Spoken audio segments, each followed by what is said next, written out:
The poem of the man God, the first year of the public life. Chapter 111. Return to the Jordan ford near Jericho. 18th of February, 1945. I am surprised that the Baptist is not here, says John to the master. They are all on the eastern bank of the Jordan, near the famous ford where the Baptist once used to baptize. And he's not even on the other bank, points out James. They may have caught him again, hoping to get another purse, remarks Peter. Those crooks of Herod certainly deserve the cross. We shall all cross to the other side and ask, says Jesus. They do cross over and they ask for a ferryman on the other bank. Does the Baptist no longer baptize here? No, he doesn't. He's at the border with Samaria. That is the state we are in. A holy man has to take shelter near the Samaritans to protect himself from the citizens of Israel. Why are we surprised if God abandons us? I am surprised at one thing only, that he does not make a Sodom and Gomorrah of the whole of Palestine. He does not, because of the just people who are there, because of those who, although not yet completely just, are thirsty for justice and follow the doctrine of those who preach holiness, replies Jesus. Who then? The Baptist and the Messiah? I know the former, because I served him also here at the Jordan, ferrying some believers to him without asking for any payment, because he says that one is to be content with what is just. I thought that it was just and that I should be satisfied with what I earned doing other jobs, and that it was unfair to ask to be paid for taking souls to be purified. My friends said that I was mad. But after all, since I was happy with the little I had, who would complain? On the other hand, I see that so far I have not died of starvation, and I hope that Abraham will smile at me when I die. You are in the right, man. Who are you? Oh, my name is a great one, and it makes me laugh because my only wisdom is concerned with oars. My name is Solomon. You possess the wisdom for judging that who cooperates to purification must not corrupt it with money. I tell you that not only Abraham, but the God of Abraham will smile at you, as at a faithful son when you die. Oh, God, is that true? Who are you? I am a just man. Listen, I told you that there are two in Israel. One is the Baptist, the other the Messiah. Are you the Messiah? Yes, I am. Oh, eternal mercy! But one day I heard some Pharisees say, never mind, I do not want to foul my mouth. You are not what they said. Their tongues are more forked than vipers. Yes, I am, and I say to you, you are not very far from the light. Goodbye, Solomon. Peace be with you. Where are you going, Lord? The man is dumbfounded at the revelation and is speaking in a completely different tone. Before it was a good natural person who spoke. Now it is an adoring believer. I am going to Jerusalem via Jericho. I am going to the tabernacles. To Jerusalem? You too? I am a son of the law too. I do not repeal the law. I give it light and strength so that it may be fulfilled in a perfect way. But Jerusalem already hates you. I mean, the great ones, the Pharisees in Jerusalem. I told you that I heard. Leave them alone. They do their duty. What they think is their duty. I do mine. I solemnly tell you that until the hour comes, they will not be able to do anything. Which hour, Lord? Asks the disciples and the ferryman. The hour of the triumph of darkness. Will you live until the end of the world? No. There will be a more dreadful darkness, than the darkness of the extinguished stars and of our planet, dead with all its inhabitants. And it will take place when men extinguish the light which is I. The crime has already been committed by many. Goodbye, Solomon. I will follow you, master. No. Come to the Bel Nidrask in 3 days' time. Peace be with you. Jesus sets out amongst his pensive disciples. What are you thinking of? Do not be afraid for me or yourselves. We have passed through the Decapolis and Perea, and everywhere we have seen farmers working in the fields. In some places the land was still covered with stubble and couch grass, an arid, hard land encumbered with parasite plants, the seeds of which had been carried there from the desert waste by the summer winds. They were the fields of lazy and fast-living people. In other places the soil had already been turned by the ploughshare, and stones, bramble, and couch grass had been cleared away by fire and man's toil. And what before was harmful, that is, useless plants, was turned by the purifying fire and man's toil into good manure and useful fertilizing salts. The soil may have suffered because of the pain caused by the share that cut into it and rummaged through it, and because of the biting fire that scorched its wounds. But it will rejoice in spring, more beautiful, saying, Man tortured me to give me these rich crops, which make me beautiful. And they were the fields of the willing people. And in other places the soil was already soft. Also the ashes had been cleared away. It was a real nuptial bed for its fertile union to the seeds that give so many glorious ears of wheat. And they were the fields of people who were so generous as to reach perfection in activity. Well, the same applies to hearts. I am the share, and my word is the fire, to prepare men for the eternal triumph. There are those who, lazy or fast living, do not yet ask for me, do not want me, are satisfied with their vices and wicked passions, which look like green floral garments, and are instead bramble and thorns, which tear souls to pieces and tie them into faggots for the fire in Gehenna.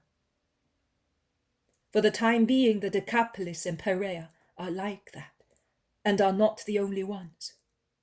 They do not ask for miracles, because they do not want my sharp word, nor the ardor of my fire. But their hour will come. In other places, there are those who accept my sharp word and my ardor, and they think, it is painful, but it purifies me and will make me productive of good deeds. They are the ones who, although they have not the heroism of acting, allow me to act. It is the first step on my way. And finally, there are those who help my work with their own continuous diligent work, and they do not walk, but they fly on the way to God. They are the faithful disciples, you and the others scattered throughout Israel. But we are few against so many. We are humble against the mighty ones. How can we defend you should they wish to hurt you? My friends, remember the dream of Jacob. He saw an incalculable multitude of angels, ascending and descending a ladder that from heaven reached down to the patriarch, a multitude, and yet it was but a part of the angelical cohorts. Well, if even all the cohorts that sing hallelujah to God in heaven should come down to defend me, when the hour comes, they will be of no avail. Justice is to be fulfilled. You mean injustice, because you are holy, And if they hurt you and hate you, they are unjust. That is why I say that the crime has already been committed by some. Who broods over thoughts of murder is already a murderer. Who broods over thoughts of theft is already a thief. Who over thoughts of adultery is already an adulterer. Who of betrayal is already a betrayer. The Father knows and I know. But he allows me to go, and I go, because that is what I came for. But the crops will ripen and will be sown once and once again before the bread and the wine are given as food to men. There will be a banquet of joy and peace then. Of peace, yes, of joy also. But, oh Peter, oh my friends, how many tears will be shed between the first and the second chalice, and only after the last drop of the third chalice has been drunk. Great will be the joy amongst the just, and certain the peace to men of good will. Footnote number 1. And you will be there, won't you? I? Is the head of the family ever absent from the right? Am I not the head of the large family of Christ? Simon Zealot, who has never spoken, says, as if he was speaking to himself, who is coming in garments stained in crimson.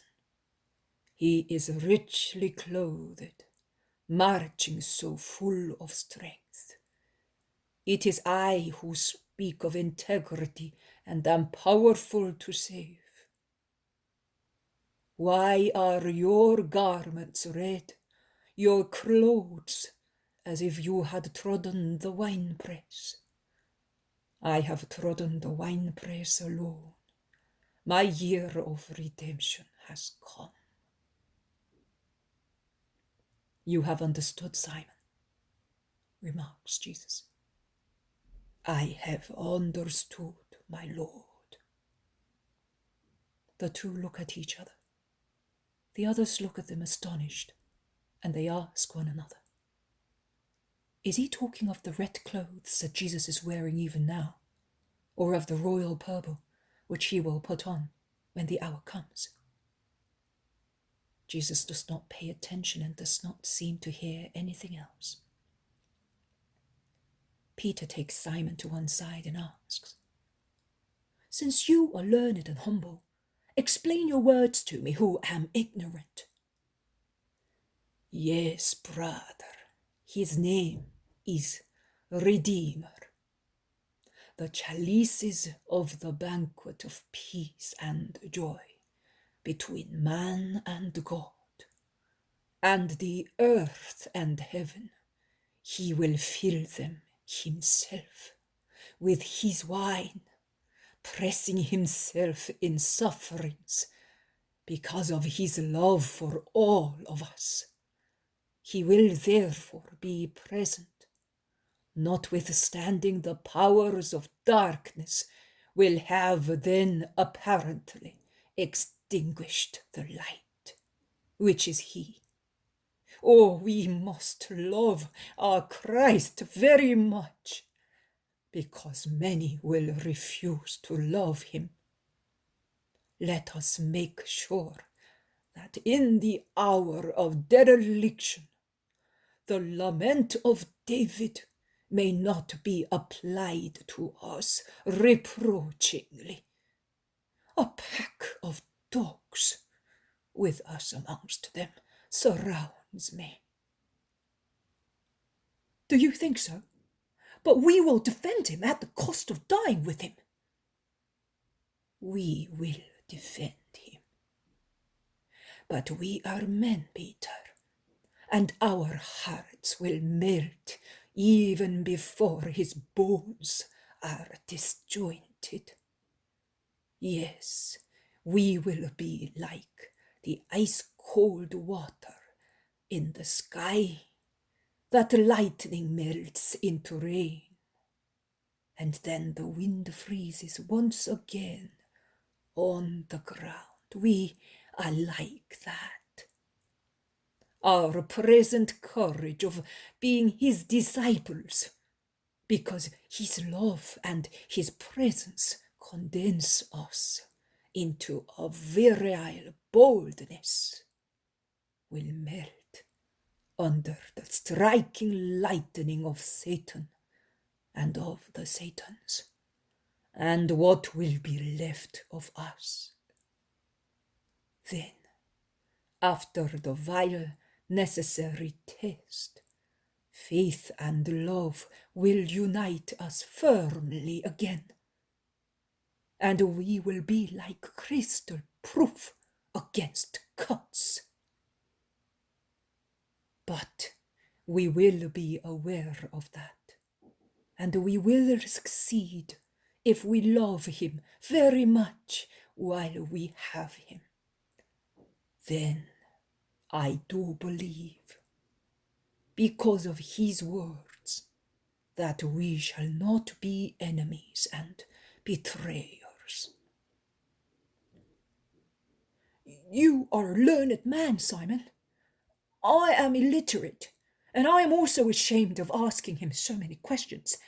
And I suffer when I hear that there are so many reasons for tears. Look at his face. It seems to be washed by secret tears. Look at his eyes. They look neither at the sky nor at the ground. They are open on a world unknown to us. And how tired and bent his carriage is. He seems to have grown old because of his worries. Oh, I don't like him like that. Master, smile. I don't like to see you so sad. You are as dear to me as a son, and I would give you my chest as a pillow to make you sleep and dream of other worlds. Oh, forgive me if I said to you, son. It's because I love you, Jesus. I am the Son. That name is my name. But I am no longer sad, see?